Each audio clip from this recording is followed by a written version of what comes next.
Tracy Fitzpatrick. Thanks for checking out Sarder TV Street Beat at New York Fashion Week, where we're going to bring you backstage to meet with and learn from designers, models, and more.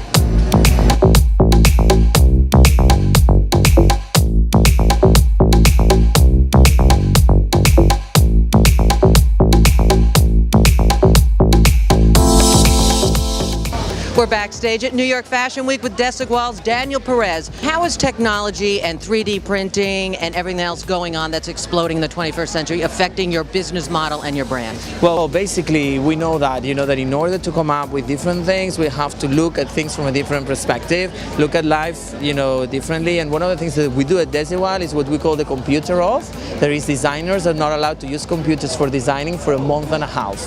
Everything they do has to be crafted. They have to paint, they have to do collages, and that's where our prints and our collections come from the artistic way, not for the digitalized way. We are a company that moves fast in terms of digital. As I said, we combine this traditional way of creating with all the digital wall. And for example, today what we are going to see is something that I don't think anybody has done before.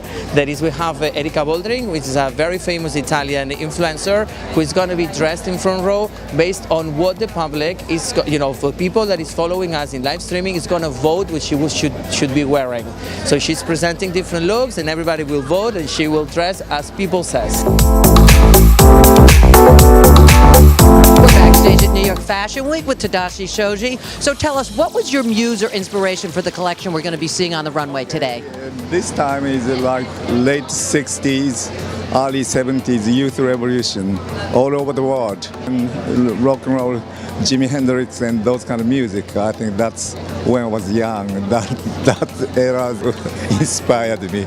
It's similar to present times, like women's march all over the world together. What colors and fabrics are really going to pop and trend in your collection? We do a lot of, we use velvet and sequins. How has new technology, whether it's 3D printing or ink printing, affected your line or your brand? Has it changed your business model? We are not using, but all the printing which we're using, and the lace and all the embroidery, everything by computer. And then like 1 week, 2 weeks later, we can get a sample. I'm seeing a lot of this heavy red makeup. What is the significance of that for the Desigual show this season? I think what it is we really wanted to create really like fresh girls that just had this really kind of like a tough sort of statement. So to look a little, like I said, a little edgy, little punk, and not too overworked. I think what it is makeup is being really viewed as an accessory of fashion. So I think before there were a lot of rules, and makeup was used as a vehicle for beautification. So what is the biggest challenge as a stylist at New York Fashion Week? I think getting the fabric of the hair to where it's malleable is probably the biggest thing.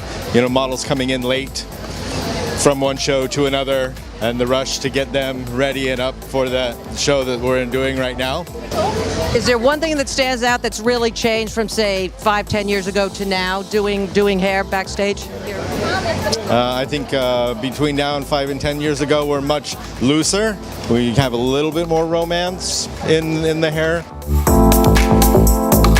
What's the biggest lesson you've learned from modeling over the years? What would you like to tell other girls about that are just trying to get into the business?